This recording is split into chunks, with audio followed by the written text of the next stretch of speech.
que haya desarrollado su punto de vista sobre este tema. Tendremos una conversación y cambio de ideas entre ellos, avanzando sobre todo lo que podamos decir al respecto, y no solo decir sino pensar, y no solo pensar sino querer, defender los valores que están íncitos en este concepto de poder judicial independiente. Así que ya empezamos. Con nosotros el doctor Daniel Sapsay abre la conversación. Muchas gracias.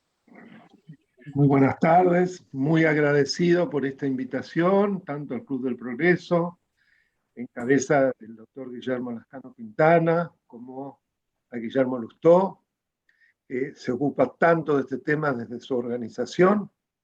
Creo que es un tema clave para la democracia, para la seguridad jurídica, para la previsibilidad. Así que todo lo que se lo pueda abordar es desde ya bienvenido y va a ser algo positivo para nuestro país. La justicia en la Argentina, lamentablemente, su independencia particularmente, es una asignatura pendiente. Vemos que ya desde el preámbulo, como gran objetivo para la Constitución de la Nación Argentina, hay un único objetivo de tipo institucional: afianzar la justicia, precisamente. Lamentablemente, al día de hoy, salvo pequeños interregnos en la historia argentina, lo que se denomina realmente independencia de la justicia, lamentablemente no es lo que ha imperado en nuestro país. Y hoy tenemos un populismo gobernante que no solo se destaca por su gran ineptitud, sino que, y fundamentalmente en lo que hace a la justicia, una visión claramente bonapartista del manejo del Estado, donde la vicepresidenta, que de hecho es quien ejerce el poder ejecutivo, yo hace tiempo que hablo de que en la Argentina desde diciembre de 2019 se produjo una mutación constitucional, es decir, se trasladó el presidente al vicepresidente sin que se haya reformado la Constitución. Y ella claramente ha expresado que la Revolución Francesa, Montesquieu, es lo viejo. Ha invertido lo que la Revolución Francesa mencionó como ancien régime, el antiguo régimen, en boca de la vicepresidente. En cambio, se trata de lo viejo. Eso es lo viejo. Ahora, ¿qué es lo nuevo? Acá es muy interesante porque ella misma habla de su filiación bonapartista. ¿Qué es el bonapartismo? Es interesante recorrerlo. No es algo que tenga que ver directamente con Napoleón Bonaparte en su estructuración realmente doctrinaria, si así se quiere, sino que tiene que ver con su sobrino Luis Napoleón, que fue coronado emperador como Napoleón III, y que él claramente consideraba que él era el soberano pueblo, más allá de que se enmarcaba en un supuesto monarquía constitucional, y que por lo tanto todo lo que se anteponía entre el pueblo y su soberano debía ser descartado, debía ser abolido, debía ser destruido. ¿Y qué era lo que se anteponía fundamentalmente? Los jueces, el Poder Judicial, su independencia, porque supuestamente se oponían al pueblo, que era el soberano, y la libertad de expresión, los periodistas. Fíjense qué clara declaración de adscripción a una concepción que nos retrotrae a lo que existía antes de la Revolución Francesa, porque eso se parece muchísimo a una monarquía absoluta, no tiene nada de novedoso. Y hoy lo que en la materia, digamos, claramente se enarbola es esa concepción. Esa concepción que a su vez tiene que ver con un plan de impunidad que también se pone en marcha desde el preciso instante en que asume la administración de los Fernández, que en realidad es la administración de la señora de Kirchner, y que va poco a poco haciendo una suerte de trabajo de zapa a través de las más diversas iniciativas, a veces de una imaginación, que lástima que no gobiernan con esa imaginación, porque tendríamos un gran gobierno. No gobiernan para destruir la independencia de la justicia y perseguir a los periodistas independientes, porque es como una suerte de combo. Y vemos en ese marco que desde inicio, tanto con la presentación de proyectos de ley, como con una suerte de lo que ya ha dado en llamar trabajo de zapa, de destrucción de pruebas en los procesos que involucran a la señora, a su familia, a sus adláteres, como así también de absoluto acoso de los jueces independientes, de los fiscales independientes, del Procurador General de la Nación provisorio, que no fue designado por Macri, sino que fue simplemente en función de la baja de la cefalía. Él tomó siguiendo la clara orden de prelación dentro de la Procuración General.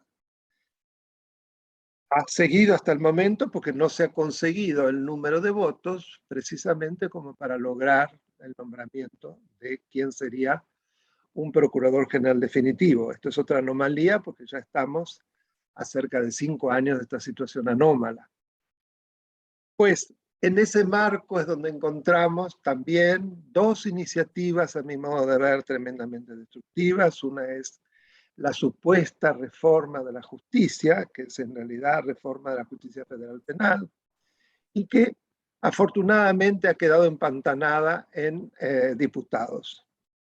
Y por otro lado, también la reforma de la ley del Procurador General de la Nación, que también está empantanada, pero que tiene ya un dictamen de mayoría, ojo, y que significaría la destrucción de la independencia del Ministerio Público y por lo tanto creo que directamente, prácticamente la destrucción de la independencia de la justicia, porque si el Procurador General es una persona que es dependiente del Poder Ejecutivo, que lo maneja con sus mayorías en el Senado en la designación y luego ya sabemos de qué manera se maneja este oficialismo o cualquier otro, caeríamos absolutamente en un pozo.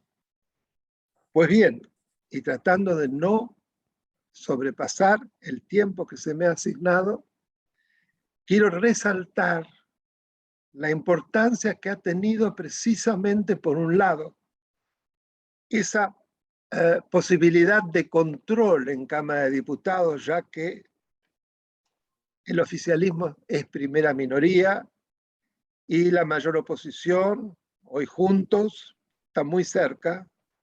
Eso ha parado muchísimas iniciativas, unido a lo que yo he dado en llamar sarampión cívico, un fervor ciudadano de una porción muy importante de nuestra ciudadanía, que creo que supera el 41%, que votó a Todos por el Cambio en aquel momento, y que ha abrazado las causas justas y que ha posibilitado la parálisis de muchas de las peores de ellas. Empezando por el caso Vicentín, que todos recordamos que permitió paralizar un decreto de necesidad de urgencia de una inconstitucionalidad absolutamente grosera que intervenía en un proceso de concurso en curso, valga la redundancia, que afortunadamente un juez valeroso, el juez Lorenzino, supo impedir.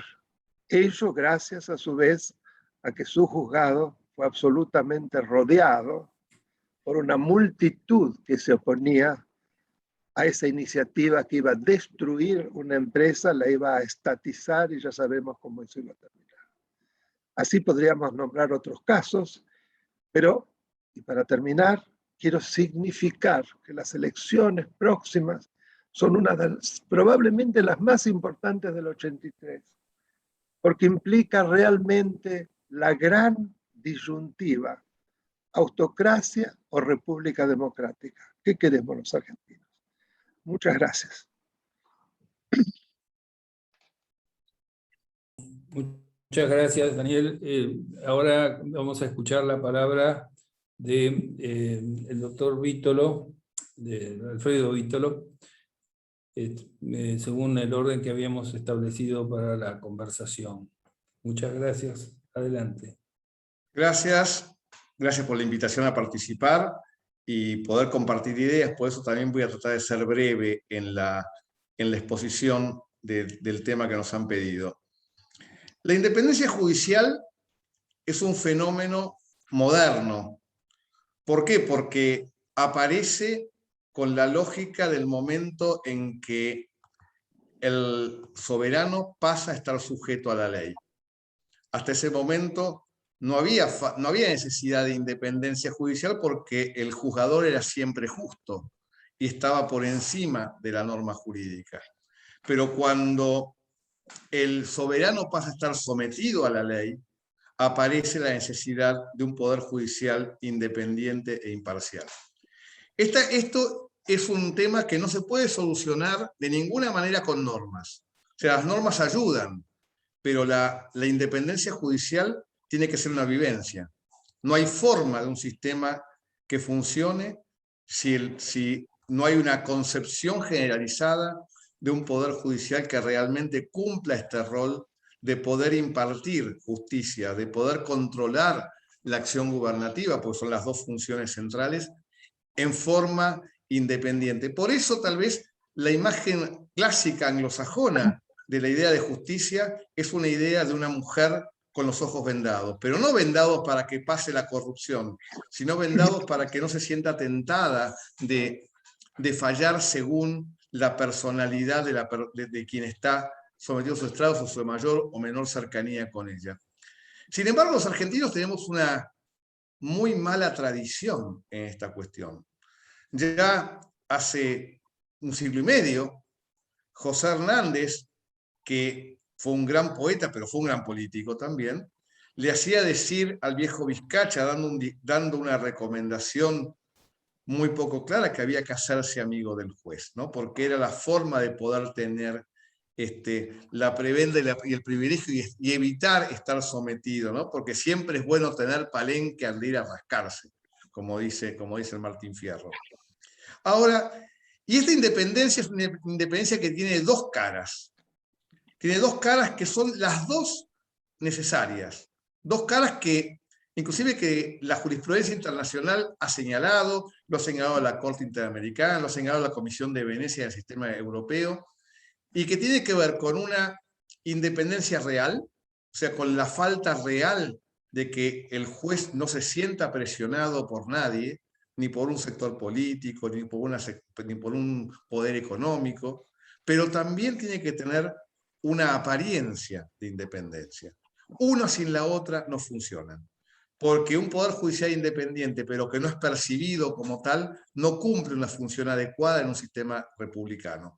Y un poder judicial, evidentemente, que no es independiente, tampoco la cumple. Son dos garantías que tienen que darse. Lamentablemente, en nuestro país, nadie cree en esto. Nadie cree en esto. Y esto es lo que nos lleva a que hoy tengamos un poder judicial que está en el piso más bajo de credibilidad pública. Una encuesta que salió la semana pasada marca que la Corte Suprema y los tribunales son inclusive por debajo de la actividad política, y esto no es poca cosa. O sea, se los ve permeables al interés del poder. Y esto, por supuesto, que es aprovechado por los poderes de turno. Lamentablemente, un poder judicial que no da respuestas en tiempo oportuno, que duerme causas o las acelera según momentos políticos, que aplica y se vanagloriaba, y en esto es una crítica a un juez que fue un gran juez en muchos otros aspectos, pero que fue un muy mal juez en esto, de hablar de que las sentencias de la Corte se dictan en función de cronoterapias o de momentos políticos, porque esto fue lo que pasó con los corralitos del amparo, los amparos del corralito. Es una mala justicia, una justicia que juega en función de ver cómo sopla el viento, no es una buena justicia. Y esto, como les digo, es aprovechado, y tomo todo lo que dice Daniel, con lo que coincido y suscribo absolutamente, de la crisis que estamos hoy, de intentos de seguir presionando al Poder Judicial, pero la realidad es que yo tengo muy poco claro que realmente tengamos una sociedad que quiera una justicia independiente, que se anime a vivir con una justicia independiente, que juzgue con la misma vara a unos y a otros, sin importarle quién está en el gobierno en un momento determinado. Porque yo creo que, insisto, es un problema de construcción social. Y que, obviamente, que cuando yo tengo una crisis tan profunda, los avivados de siempre aprovechan para llevar agua para su molino. Y voy a seguir llenando el Poder Judicial con jueces amigos, con jueces afines. Yo no le tengo miedo a la designación política de los jueces. De hecho, he sido crítico de la reforma del 94 que instauró el Consejo de la Magistratura. Sin embargo, y la prueba que tenemos es que el Consejo de la Magistratura no solucionó el problema de la independencia judicial. Diríamos que lo agudizó. Ahora, el problema no es tanto cómo nombro al juez, sino a quién nombro como juez. Yo creo que lo que no tenemos es esta lógica. Ayer mirábamos en el diario que en un concurso por un arte de birlibirloque, en el orden de mérito, lo dibujaron en el orden de mérito, para hacerlo coincidir con la apetencia política de turno. Y esto es lo que está mal, porque en la lógica del constituyente, aun cuando yo no la comparta, en la lógica del constituyente de 1994 fue: el Consejo de la Magistratura hace la revisión técnica de los candidatos y reduce la discrecionalidad política a la elección de alguien de la terna. Pero no tiene que haber política en el orden de mérito, porque si hacemos política en el orden de mérito, ¿para qué corno tenemos la terna? No tiene ningún sentido. Y hemos destrozado también la misma dinámica del proceso. Ahora, yo tengo sinceramente dudas, y lo vuelvo a repetir, de que creamos en la independencia judicial, porque lo vemos permanentemente. Por supuesto que hay mejor gente que otra, de un lado o del otro, de la grieta, que hay gente que es más, que hay gente que defiende más esto, pero la política argentina realmente cree en esto cuando vemos en temas que pueden ser de una altísima opinabilidad, como puede ser el tema del aborto, por ejemplo, y no voy a entrar en debate si el aborto sí o el aborto no, pero en donde un fiscal dictamina algo y porque no le gusta a un sector, ya salen a pedir el juicio político de él. En un sentido o en otro, no importa cuál es la posición, porque estamos tratando de forzar la decisión judicial en función del interés sectorial del momento, para un lado o para el otro. Y es la misma lógica. No significa que no lo critique, pero déjenlo trabajar. Déjenle que dictamine lo que quiera y después vendrá la crítica, pero no la amenaza del juicio político, la amenaza de la sanción. Y en esta misma lógica funcionamos permanentemente. No importa quién esté en el gobierno, algunos son mejores, otros peores, pero la lógica está permanentemente. Y los jueces también se prestan a esto, insisto, porque por miedo, porque por cuidar su quinta, por lo que sea, no sé, se dejan llevar. Y la verdad es que un juez tiene que estar dispuesto para ser juez a aguantarse las presiones. Y esta es la lógica que tiene que primar. Yo no voy a olvidar nunca, hace algunos años vino a Argentina la jueza norteamericana Sonia Sotomayor. Y en una reunión pequeña que se hizo en la Universidad de Buenos Aires, alguien le preguntó si ella se sentía presionada.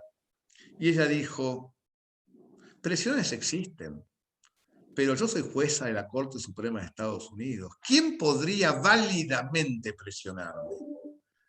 Cuando nosotros empezamos a jugar en función de que tengo miedo de que perder tal cosa o perder tal otra, y no me planto frente al poder, porque la lógica de plantar, pero que requiere también que la comunidad sostenga a ese juez, a ese fiscal, y no que le hagan el ole y se escapen. O sea, lo que creo que tenemos un problema sociológico fuerte, y seguramente Roberto, que es sociólogo además, yo soy una materia en esto, va a poder hablar mucho más de la sensación. No tenemos una sociedad que le interese la independencia judicial. Lo que le interesa es llevar agua para el molino. Y en definitiva, yo tengo mis serias dudas de que no estemos cumpliendo esa máxima del viejo Vizcacha, ¿no? Buscar hacernos amigos del juez, porque siempre es bueno tener palenque antes de ir a rascarse. Muchas gracias y quedamos después para la charla. Muchas gracias por la clara exposición y algunos puntos de vista muy audaces. María Eugenia Talerico, es el momento de escucharla, así que adelante. Bueno, muchísimas gracias. Gracias por la invitación para compartir tan destacado panel y para hablar ante un público tan calificado. La verdad es que después de escucharlos, la palabra independencia judicial y la autonomía de los jueces, y el doctor Sapsay enumeró claramente cuáles son las acciones de este gobierno para poder dominar el Poder Judicial, para mí con fines de impunidad. No tenemos celebrados casi ninguno de los juicios orales que estaban en condiciones de así hacerse hace ya 2 años, más allá de una pandemia que ha paralizado un Poder Judicial que todavía ni siquiera arranca. Estamos a las puertas de juicios orales que no se celebran porque hay un claro ataque institucional orquestado a distintos estamentos para que esto no funcione, un gran amedrentamiento de jueces, con lo que primero pasa con Bertuzzi, el doctor Bertuzzi y el doctor Bruglia de la Cámara Federal fue la primer señal, ataques y deslegitimación a la Corte Suprema, la ley del Ministerio Público con ataques personales al doctor Casal desde comisiones del Senado, realmente. Y ahora finalmente la joya de la corona, que es el Consejo de la Magistratura, que funciona pésimamente mal, no solo porque la política se ha metido ahí, el toma y daca, también forma parte de negociaciones que hoy hacen que el doctor Boyko sea camarista federal o que el doctor Ramos Padilla sea juez electoral, sino que un bloque de 5, que en su momento en el Consejo de la Magistratura del 2003 y 2014, que también fue muy complicado, la suma del poder kirchnerista, pero con un bloque de 5, que miren lo que nos pasaba, ¿no? Dejaba gran cantidad de jueces, de juzgados vacantes, porque no se podían aprobar las vacancias, pero por lo menos impedíamos que se persiga y que se castigue a los jueces que algo querían hacer. Hoy ese Consejo de la Magistratura ya está hackeado, por lo cual realmente estamos con graves peligros, pero porque el plan de este gobierno no es lo mismo que de cualquier gobierno que se enamora del controlar al Poder Judicial. Y yo no hablaría por ahí de los ciudadanos si creen o quieren o no quieren esta autonomía o independencia. Los que seguramente no quieren esta autonomía e independencia son los políticos, son los gobiernos, e incluso tengo que decir quizás un poco una autocrítica, porque el gobierno anterior debió desistir de ese recurso que existe ante la Corte Suprema con respecto a la composición del Consejo de la Magistratura, y algo ahí hubiéramos solucionado. La independencia y autonomía hoy está en jaque peor que cualquier gobierno, porque acá hay un plan... un poco lo que decía Ricardo con... Perdón. Hay un plan sistemático de gobierno para perpetuarse en el poder, controlando el Poder Judicial previo control del Congreso. Decía el doctor Abzai que las elecciones 2021 para la composición del Congreso son un resguardo institucional importante para conservar uno de los poderes que controla, que es el Congreso, como el primer contrapoder, y el último, el Poder Judicial. Si logran en esta elección tener esos 10 votos que les dan una mayoría en el Congreso, vamos a tener leyes que van a poner en riesgo los postulados de nuestra Constitución, pero en todo el sentido de nuestra República, porque ya tienen en jaque al Poder Judicial. Entonces lograron lo que antes no habían logrado, que es si lo logran, ¿no? El control del Congreso y ahora también del Poder Judicial, que va a ser quien deba dictar la inconstitucionalidad de las leyes infames que se vienen para atacar a la libertad de prensa, a la propiedad privada, como lo dijo el doctor Abzai Vicentín, pero ahora con un programa de estatización y de expropiación exprofeso que están anunciando públicamente. Entonces, el riesgo que creo que este gobierno nos impone es mayor que la necesidad de los otros gobiernos de controlar al poder que los investiga, esencialmente porque el problema más grande, el que más descrédito tiene, es ese poder que debería estar investigando a la corrupción y no lo hace, no avanza, porque es el problema de la ideologización. Esta gente, este programa de gobierno va para ideologizar a los jueces, y entonces lo importante va a ser esa idea de populismo, de progresismo, frente a la vigencia de la ley, frente a una norma, una ley que dice lo que hay que hacer y lo que no hay que hacer, con una ideologización que va a ser impregnada en los fallos que van a convalidar acciones de gobierno que van en contra de nuestros derechos y de nuestras garantías constitucionales, porque no esconden las intenciones. Entonces yo creo que hoy estamos en una situación de máxima gravedad institucional, que es muy importante la composición del Congreso y ahí, obviamente, la oposición. Un frente opositor que tiene que estar unido más allá de las divergencias, porque hoy la discusión ya no es de izquierdas, de derechas, de peronismos, de radicalismos, sino que la discusión es de democracia, de república versus regímenes populistas de izquierda que se quedan con la república porque detestan la división de poderes, los controles y los contrapesos, porque no quieren una democracia libre, participativa y con instituciones fuertes. Entonces, hoy realmente estamos en un momento, siempre parece que es el peor momento, pero la decadencia argentina, no podemos contar desde la vuelta de la democracia en el 83 momentos de gloria para nuestro poder judicial, para nuestra educación, para el funcionamiento de nuestra sociedad. La decadencia es enorme y tuve, yéndome un poquito de tema, ayer la posibilidad de ir a una villa de la ciudad de Buenos Aires, que es la 2124, porque hablamos todos de la pobreza, ¿no? Y hablamos de la necesidad de la educación para poder fortalecer a nuestra sociedad, y que si estamos educados vamos a poder trabajar, y que si estamos educados y trabajamos no dependemos de planes sociales, y vamos a poder entender y pelear por instituciones y república y calidad democrática.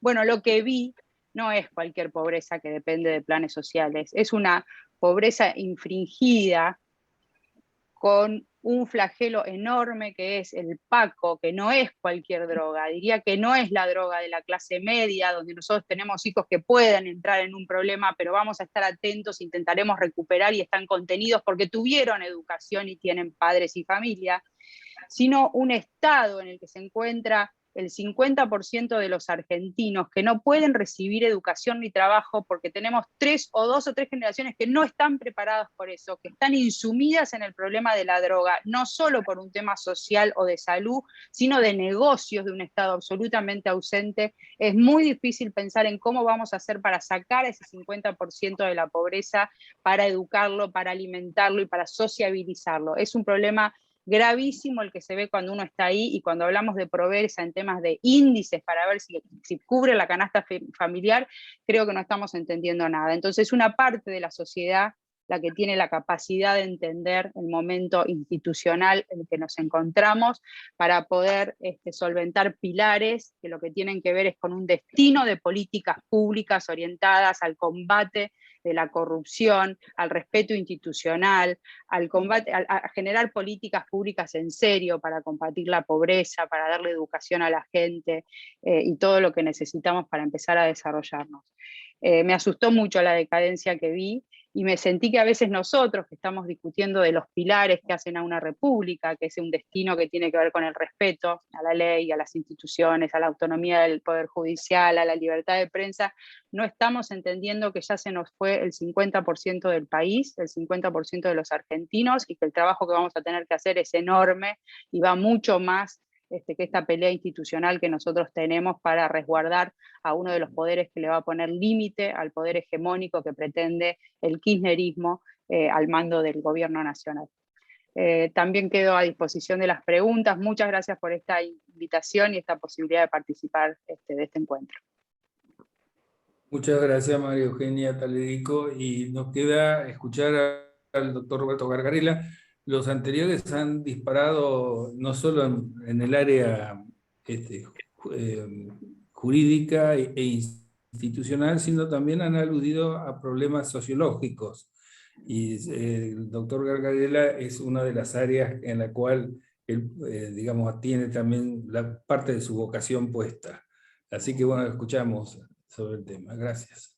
Estamos en silencio todavía, Gargarella. No sé si, ¿qué pasa?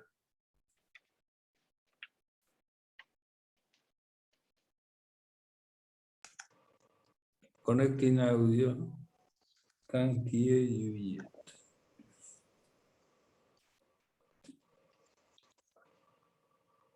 ¿Ahora? ¿Lo escuchan? No nos escuchamos.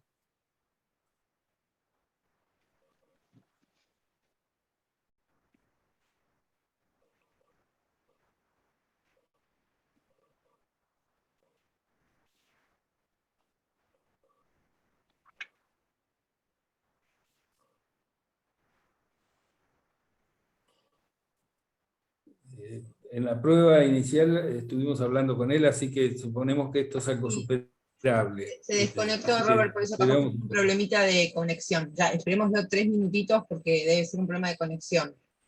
Sí. Se había desconectado hace un ratito, así que capaz que es eso.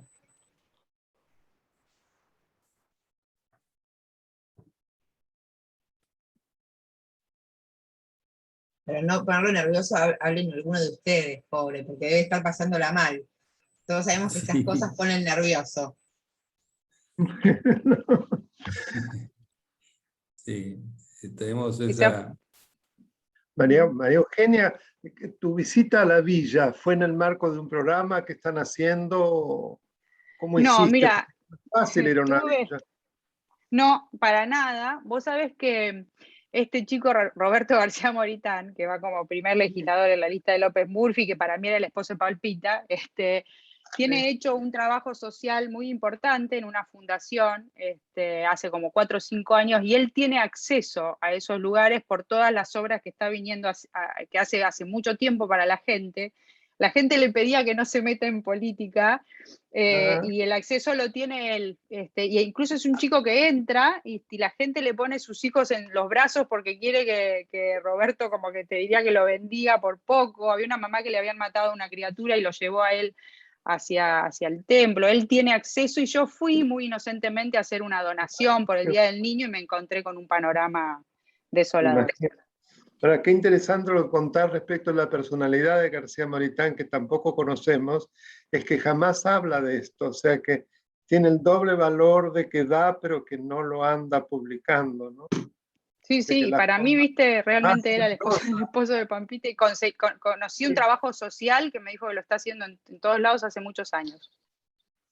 Mirá vos, bueno, Bueno, ahí volvió Muy Roberto. bien. A ver. ahí está. ¿Hemos recuperado? Hola, Sí. Ahí ¿me está. Muy escuchan? bien, adelante. Sí, muchas gracias. Bueno, Bueno, adelante pues. gracias. Estamos bien Sí, en tiempo de un poco de todas maneras. Gracias. ley de Murphy. Bueno, yo quería hablar un poco de una cuestión que yo creo que es estructural, que me parece que tiene peculiaridades, digamos así, argentinas, pero que nos refiere a un problema más general y estructural. Entonces, empiezo con una idea de lo que yo creo que es un problema estructural sobre independencia y pérdida, digamos, de densidad del sistema institucional, y luego ingreso un poquito en el caso particular de Argentina. Estructuralmente yo creo que el sistema, digamos, constitucional que tenemos, y diría que tenemos en las Américas, bueno, fue pensado para otra sociedad, y a partir de presupuestos que ya no compartimos, que ayudan a entender, digamos, muchos de los déficits que encontramos, y que son muy similares a los que vemos aquí, a los que se ven en Chile, a los enojos que encontramos en Colombia, o en España, o en Estados Unidos también. Yo creo que, por un lado, digamos, el sistema representativo fue pensado para una sociedad, y a partir de yo diría, una sociología política que ya no está. Digamos, una sociedad pequeña, dividida en pocos grupos, con grupos relativamente homogéneos, que hacían concebible la vieja idea de la constitución mixta, la vieja idea de que toda la sociedad podía ser representada. Hoy, en sociedades multiculturales, diversas, plurales, el sueño de la representación plena se terminó y no se recupera nunca más. Sobre eso, digamos, podría profundizar, pero no me voy a meter en eso ahora. Pero del mismo modo diría que, así como se pensó el constitucionalismo en relación con una sociedad que ya no existe, que ya no existe hace más de 200 años, se pensó el constitucionalismo a partir de supuestos, y yo diría supuestos filosóficos, una filosofía política que tampoco compartimos. Y en buena medida, el Poder Judicial es hijo directo de esa filosofía política, que tenía que ver con esta idea de que, bueno, que la reflexión individual, aislada, de gente bien preparada, digamos, nos garantiza o nos ayuda, o es el mejor medio conducente para pensar imparcialmente, para pensar lo justo, para reconocer lo que es justo. Y esa idea, si se quiere, no quiero tampoco presionar ahí, pero esa idea finalmente elitista, digamos, de desconfianza democrática, es la que está detrás del modo en que se pensó el Poder Judicial. Por eso el aislamiento, por eso, digamos, las condiciones que se le requerían, y por eso también cómo se pensó la idea de independencia, que fue desde el principio, ante todo, independencia de la ciudadanía, más que independencia de los partidos políticos o de los grupos políticos, que estaba también, pero era mucho más crucial cuando Madison hablaba de independencia, cuando Hamilton hablaba de independencia, la idea de independizar de la ciudadanía. Si uno lee, no sé, el Federalista 49, es todo eso, digamos, cómo separar a la justicia de la ciudadanía. ¿Por qué? Porque la idea no tiene que ver con lo que, por ejemplo, Carlos Nino hubiera dicho, digamos, que la imparcialidad de la justicia tiene que ver con el debate público. No, la idea tiene que ver con la imparcialidad de la justicia, tiene que ver con la reflexión aislada, individual, digamos, de gente técnicamente muy preparada. Entonces, quiero decir, hay problemas de representación política y hay problemas en cuanto a cómo concebimos la independencia, cómo actúan los jueces y cómo es esperable que actúen los jueces, y por qué están tan separados de la sociedad, por qué el desvínculo con la ciudadanía, que no son como errores o patologías, son resultados buscados que son un problema y que tienen que ver con componentes estructurales del sistema. Luego, por supuesto, digamos, el constitucionalismo argentino le agregó a eso varios problemas, y la historia del constitucionalismo argentino le agregó varios problemas. Uno, digamos, que un problema que con Daniel muchas veces pensamos, que es pensábamos también con Nino, digamos, el problema, digamos, de un sistema presidencial o hiperpresidencial, como decía Nino, que de algún modo distorsiona toda la lógica del checks and balances, porque la idea del checks and balances es poderes que se equilibran unos a otros, pero claro, si de las distintas ramas de poder hay una que es mucho más poderosa que las otras, porque tiene un poder de amenaza, de extorsión mucho más alto que los otros, digamos, como en un dominó, todas las fichas empiezan a caer desniveladas por esta primera amenaza. Entonces, esa es una peculiaridad latinoamericana, una peculiaridad también argentina, que afecta a todo. Y eso fue generando, digamos, otros agravantes que fueron sumando problemas a los problemas. Uno, la inestabilidad política argentina, que se tradujo en inestabilidad judicial, que se tradujo en inestabilidad jurisprudencial. Eso hace que, por ejemplo, no solamente hayamos tenido cortes de todo tipo, sino también casos de todo tipo. Hoy, un juez puede decidir un caso citando 50 fallos, pero si quiere puede citar los 50 fallos de al lado que dicen lo contrario. ¿Por qué? Porque hay fallos para todos los gustos. Entonces, digamos, frente a una estructura judicial que yo diría en general, en toda América al menos, es un problema, en América Latina y en Argentina en particular se le agregó a eso varios problemas, porque por ejemplo, una cultura, no sé, del precedente, bueno, ayuda a cerrar un poco la discrecionalidad. Digamos, un sistema de controles más aceitados ayuda a evitar discrecionalidad, cuando por el contrario tenemos inestabilidad y casos para todos los gustos, y tenemos un poder político que empieza a ganar espacio sobre la justicia, y bueno, entonces ahí empezamos a distorsionar desde adentro, erosionar desde adentro el sistema de controles, y el Poder Judicial pasa a ser parte del problema. Y yo creo que, digamos, este tipo de gobiernos, si se quiere, digamos, kirchneristas, bueno, agravan problemas que ya venían como problemas muy graves, y esto tiene que ver con algunas de las cosas que han dicho mis colegas, pero digamos, los intentos que han sido típicos, en particular desde el menemismo y el kirchnerismo, por ganar el control sobre el Poder Judicial, pero digamos que son problemas que finalmente todos los gobiernos, digamos, también el macrismo terminó abrazando, que es, bueno, cómo utilizo los servicios de inteligencia en relación con la justicia, cómo presiono económicamente, y qué hago con el Consejo de la Magistratura. Por supuesto, digamos, este tipo de gobiernos es campeón en esa búsqueda de control permanente, la reforma, democratización de la justicia, la reforma inconstitucional del Consejo de la Magistratura. Se ha hecho muchísimo por hoy, lo que pasó hoy con el nombramiento de jueces, digamos, hay muchísimos movimientos que lo que terminan haciendo es, digamos, agravando un problema que ya tiene un componente estructural y que tiene que haber un componente, digamos, adicional que le agregó de dificultad el constitucionalismo propio latinoamericano, y que los gobiernos como este, digamos, terminan agravando. Yo, digamos, como conclusión pesimista diría lo siguiente: yo creo que yo he perdido esperanza, digamos, en el Poder Judicial, he perdido esperanza en la posibilidad, digamos, de la lucha judicial contra la corrupción, la lucha judicial contra la impunidad. Creo que por estos elementos estructurales de los que hablaba, digamos, son mucho mayores las chances de que ocurra lo que vemos, que es los pactos cruzados. Pactos cruzados finalmente entre partidos y pactos cruzados entre la clase dirigente, que incluye a la clase empresaria e incluye a la clase judicial, digamos, que es, bueno, pactos de protección mutua, pactos, digamos, de ayuda mutua. Entonces, se da un fenómeno que es, otra vez, un fenómeno que, insisto, uno reconoce en toda América, que es una ciudadanía que se siente, por eso yo no compartía mucho, digamos, lo que lo decía el doctor Vítalo, digamos, sobre poner el acento en la ciudadanía. Yo creo que el último problema es la intervención de la ciudadanía al respecto, digamos. Y tampoco creo, como decía María Eugenia, aun cuando coincido con todos en líneas generales con lo que han dicho, pero tampoco considero que es un tema de ideología, digamos. La ideología también es el anteúltimo problema.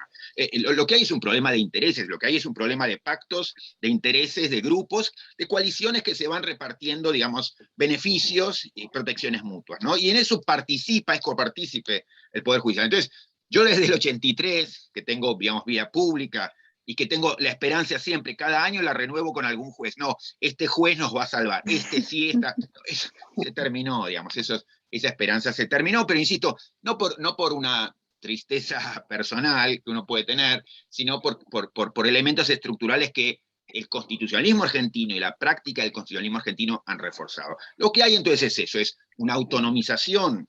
Hay razones estructurales para entender la autonomización de la clase dirigente, los pactos cruzados entre, digamos, la clase dirigente, que incluyen política y justicia, los beneficios mutuos y las protecciones mutuas que se otorgan. Y entonces, para mí, digamos, la única salida es por afuera, que es cómo permitir más control ciudadano sobre la justicia, cómo permitir más control ciudadano sobre la política, cómo hacer CONADEP de corrupción, cómo hacer jurados para causas de corrupción, digamos, pero la salida es por afuera, ¿por qué? Porque el sistema está demasiado tomado, está demasiado colonizado. Entonces, bueno, otra vez, digamos, si uno quiere seguir jugando el juego y apostando, lo podemos hacer y siempre haremos el intento. Yo lo vengo haciendo, digamos, fracasadamente desde el 80 y no veo que digamos, el elemento personal sea capaz de romper con el problema estructural. Entonces, nada, quería poner ese acento en el elemento estructural del problema, que es un elemento que viene desde hace cientos de años y que se ha reforzado en los últimos tiempos. Me quedo ahí, gracias. Bueno, dentro de muchas gracias, Gabriela, y ese toque pesimista suyo, sin embargo, está contrarrestado con su entusiasmo al explicarlo. Así que, de alguna manera, sabemos que es autocontradictorio para bien. Así que vamos a darles ahora unos minutos a discreción, pero breves, a la conversación, para que cada uno, siguiendo el mismo orden con que hablaron primero, diga algo sobre este tema, sobre lo que ha sido escuchado y sobre lo que podemos agregar, porque acá se trata también de encontrar caminos de construcción, y si tenemos referís tramposos, ver si podemos lograr tener referís equidistantes. Así, adelante, empezamos entonces con Daniel Sapsay. Muchas gracias. Bueno, muchas gracias.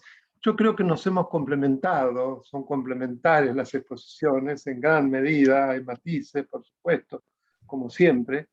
Algunos serán más optimistas, otros menos optimistas, pero nos hemos complementado. Yo me voy a animar simplemente en muy pocas palabras lo que sería alguna propuesta arriesgada que habría que hacer para poder modificar. Lo primero, el Consejo de la Magistratura.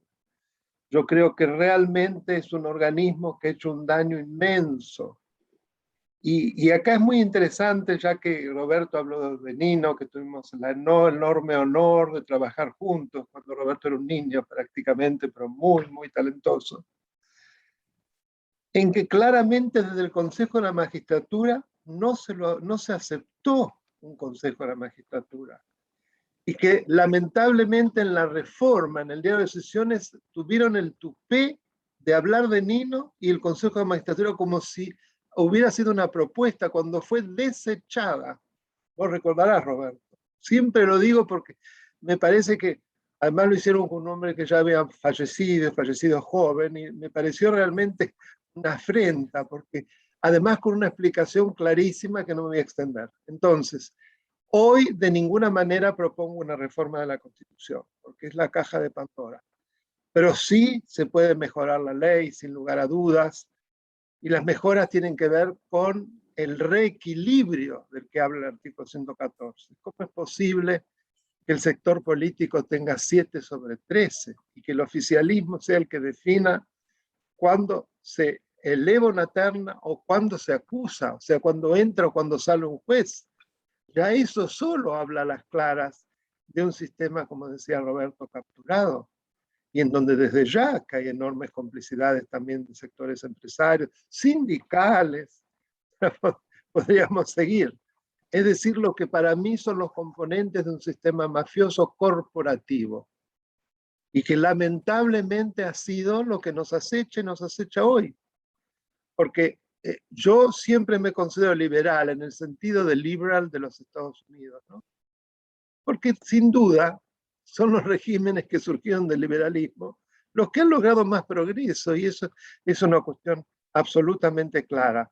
Y frente a lo que precisamente vos decías, Roberto, sobre los checks and balances, en Estados Unidos, de alguna manera, un presidente con un federalismo estaba concebido para esos checks and balances, y eso tuvo mucho que ver en cómo se designan los jueces, las audiencias públicas, la participación, etcétera, etcétera, que mejora evidentemente el sistema, más allá de que uno puede compartir o no lo muy interesante que reflexionaste.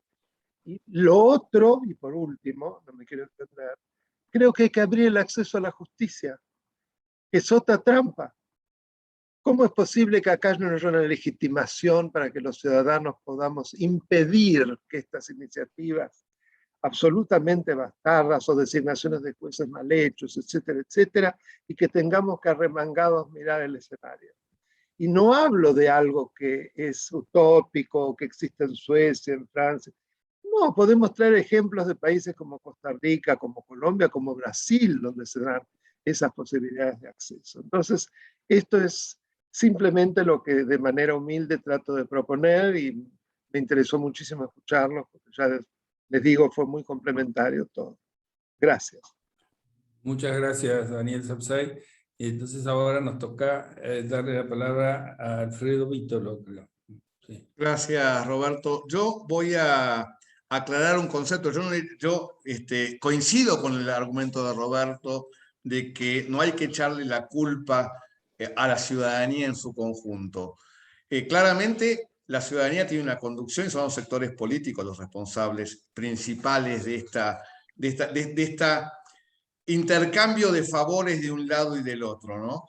Te dejo tranquilo si vos bajás la exposición, un poco lo que decía recién María Eugenia, en la misma lógica. Los casos se aceleran o se bajan en función de los momentos políticos, y esto es una vergüenza.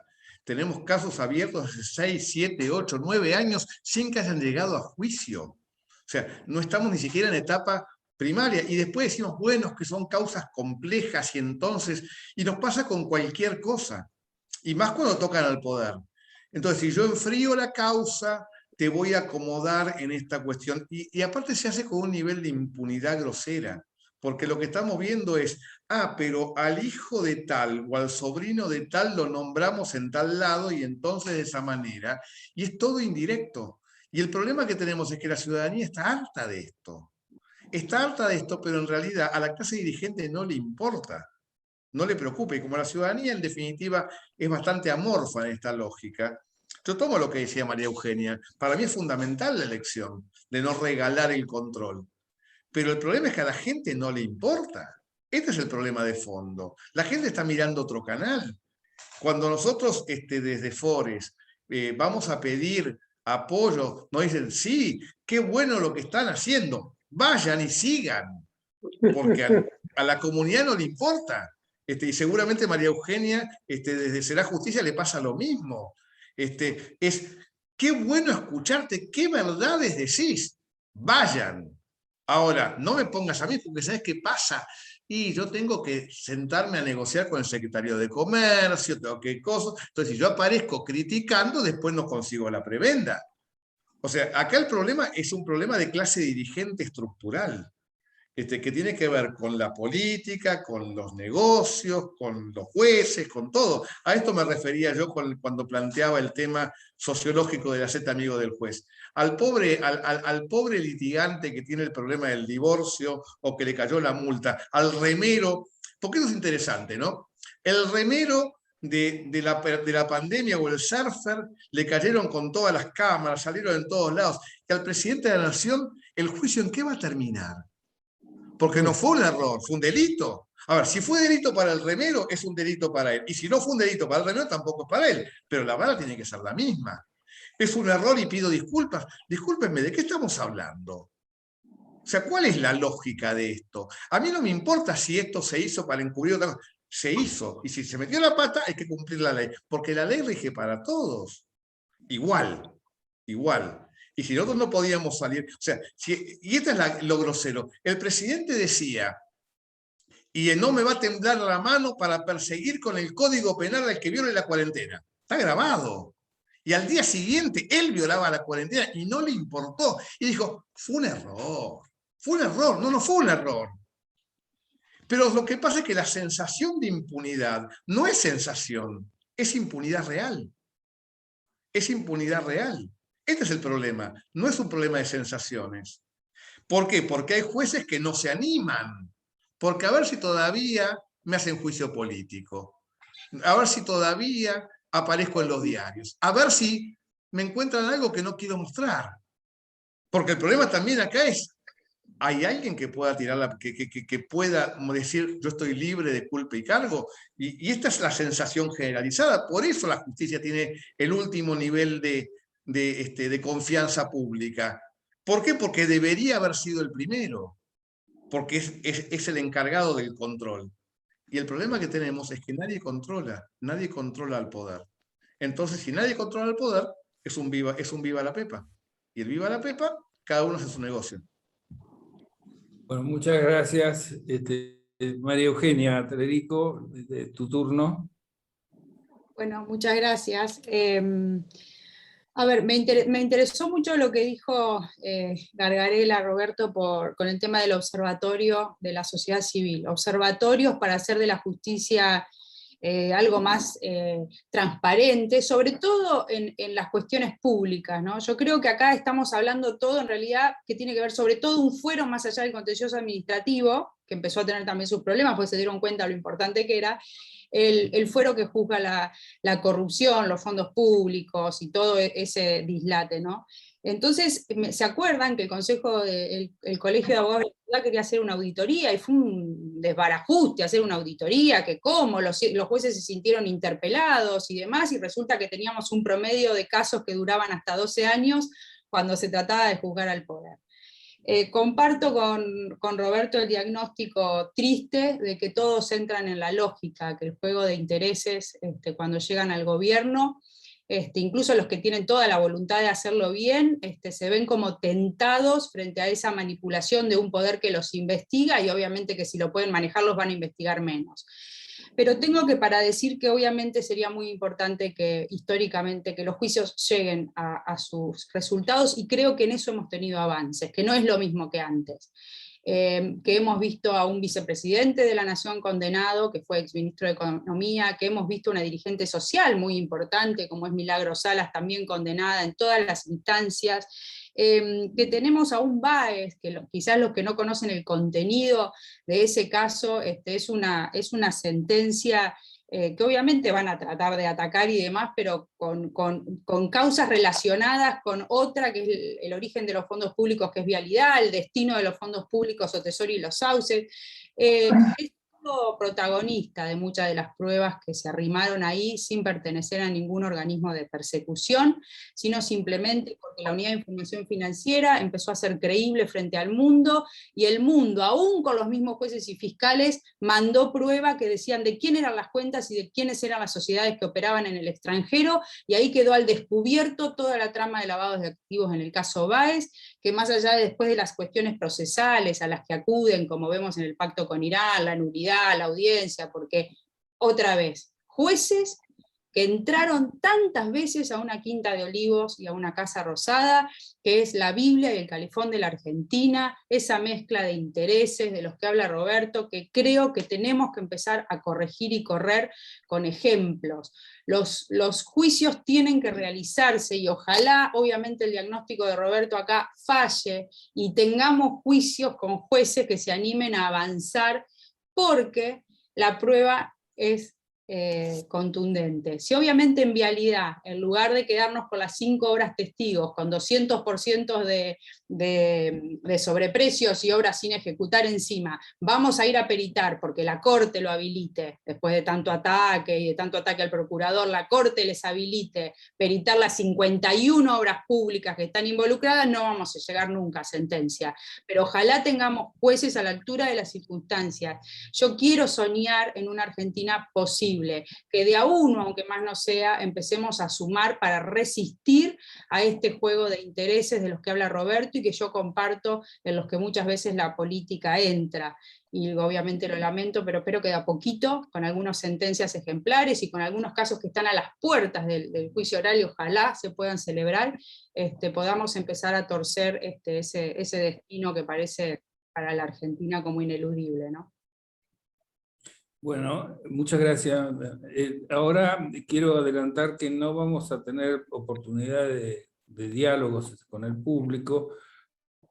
Sí vamos a poder recibir por escrito los planteos y preguntas que hagan, y los vamos a publicar en la Gaceta con una contestación escrita de aquellos de los panelistas que quieran contestar. De manera que queden todos satisfechos en poder haberse expresado, pero no vamos a tener oportunidad ya por el horario y por el tono de lo que falta. Lo vamos a tratar de que se conteste por escrito las preguntas y planteos que se hagan por escrito. Esto ya lo quiero adelantar.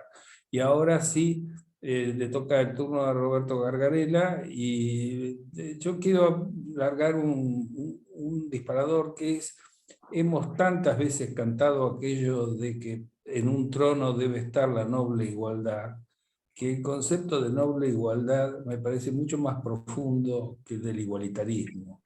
Y eso la igualdad ante la ley es uno de los pilares, yo creo, de la sociedad, cualquier sociedad, monárquica, democrática o cualquier organización social que quiera sobrevivir a sí misma, parece que requiriera algo de igualdad ante la ley. ¿Es eso un ideal inalcanzable para la sociología? Esa es la pregunta que dejó flotando. No, digamos, para empezar a decir algo, primero quería reafirmar algo que había dicho Daniel, que también coincido, digamos, creo que nuestras posiciones se han ido complementando, y digamos, hay matices en todo caso de diferencia que son importantes, pero finalmente son matices. Bueno, digamos, sobre la igualdad, yo no veo mayor diferencia entre, o sea, la igualdad ante la ley es una manifestación del igualitarismo, digamos. Por supuesto, todo depende de cómo definimos los términos. Igualitarismo, yo no tengo problema con pensar en un liberalismo igualitario, como lo pensaba Rawls, como lo pensaba Nino, etc. Pero bueno, digamos, no hace falta entrar ahora en la cuestión teórica, si quieren entramos, pero digamos, vinculado con lo que hablábamos. María Eugenia había dicho, digamos, sumando a mi pesimismo, que desde los 80 que no veía, digamos, hechos importantes en materia institucional. Bueno, yo tengo un hecho que me enorgullece, tal vez sea el único hecho en la historia argentina del que estoy orgulloso, que es el juicio a las juntas. Yo creo que ese fue un tremendo esfuerzo, único, casi único en el mundo, porque, digamos, hubo poca experiencia similar. Había habido en ese momento algo en Grecia, digamos, con la rebelión de los coroneles, y algo en Japón, pero, digamos, no había antecedentes, y fue un hecho de un coraje, y en términos entonces de igualdad, en términos de mostrar, aún el más poderoso puede estar sentado, y podemos darle una sentencia ejemplar, y podemos ser respetuosos de las garantías. Eso fue como, digamos, yo soy la generación de ese juicio, ¿no? Yo soy de la generación del nunca más, y como tantos, y esa fue también la ilusión, y a lo mejor porque esa es la medida con la que he estado pensando la política, la vida jurídica, digamos, es el desencanto, porque eso se mostró que era posible, digamos, tal vez porque había un consenso social muy fuerte y cruzado, digamos, que no era el consenso de los partidos. Recordemos que el peronismo, digamos, estaba a favor de la autoamnistía, o de no anular la autoamnistía. Pero había un consenso ciudadano cruzado, y ahí otra vez, digamos, para reivindicar a la ciudadanía. Ese consenso estaba. Hoy yo creo que lo que tenemos es una clase dirigente, que incluye la clase judicial, que se ha autonomizado, y una ciudadanía que, por eso yo no la responsabilizo, no porque digamos, ni sé bien qué es lo que la ciudadanía piensa, pero es simplemente que no tenemos la oportunidad, y mucho menos la oportunidad institucional, de expresar esto sí, esto no. Estamos permanentemente, digamos, situados en, digamos, marcos de lo que yo llamo extorsión democrática, ¿no? De que, en donde para poder apoyar institucionalmente algo que defendemos, estamos obligados a comprometernos con algo que repudiamos, ¿no? Entonces, típicamente, bueno, no sé, la última elección en Argentina, yo voté en blanco, creo que voté, digamos, pero digamos, simplemente para aclarar, muchísima gente yo creo que votó, bueno, voto, yo quiero cambiar el programa económico, pero no quisiera que vuelvan los viejos corruptos. Ah, no, usted tiene un solo voto. Bueno, mire, realmente quiero, o sea, vivo mal, mi familia está mal, quiero cambiar el programa económico, pero no quiero que vuelvan los corruptos, no, tiene un solo voto. Bueno, qué sé yo, voto por cambiar el programa económico. Ah, miren los argentinos cómo les gusta votar corruptos. Entonces, en ese sentido, es una situación como demasiado típica. Digamos, que no tenemos opciones, no tenemos la posibilidad de matizar, no tenemos la posibilidad de decir frente a una elección, esto sí, pero esto no. Bueno, entonces, por eso es, hasta que no tengamos esa oportunidad, hasta que no tengamos herramientas institucionales para castigar, para sancionar, para discriminar en el sentido de distinguir, esto sí, esto no, ¿por qué no agregar esto, por qué no quitar esto otro? El centro de la responsabilidad está en la clase dirigente. ¿Por qué? Porque ha creado un sistema de ese tipo, montado en esa idea de la extorsión democrática, para mantenerse, digamos, básicamente intocado en el tipo de privilegios que administra.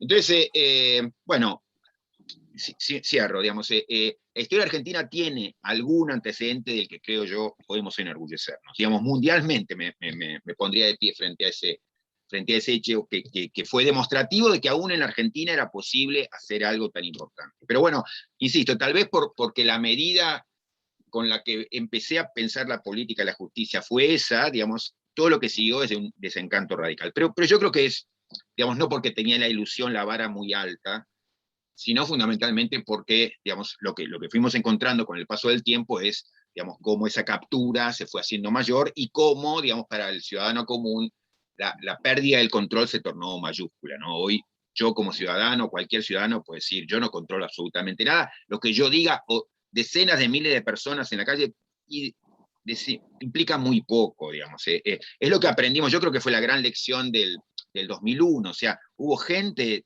cientos de miles de personas en la calle por días, a lo mejor por semanas. Que se vayan todos, ¿quién se fue? Ninguno. Digamos, esa es un poco la lección, o sea, el sistema es muy impermeable. Y ojalá, digamos, haya la oportunidad que comentaba María Eugenia, de que la prueba es tan contundente en algunos casos que no haya más remedio. Yo creo que la gran alternativa es el cajoneo de causas y es lo que uno ve, digamos, que es... por eso, digamos, ojalá que no sea así, ¿no? Pero me parece eso, que el sistema está demasiado estructuralmente tomado, y entonces eso, digamos, la cuestión es empezar a poner foco sobre cómo ir cambiando algunas piezas para, digamos, romper esa captura institucional que hoy padecemos. Bueno, muchas gracias. Tengo muchos agradecimientos del público en el chat, escritos a los cuatro. Han sumado desde distintas miradas y tenemos que agradecer mucho eso. Y si recibimos notas, se las haremos llegar individualmente a cada uno en la medida de lo posible.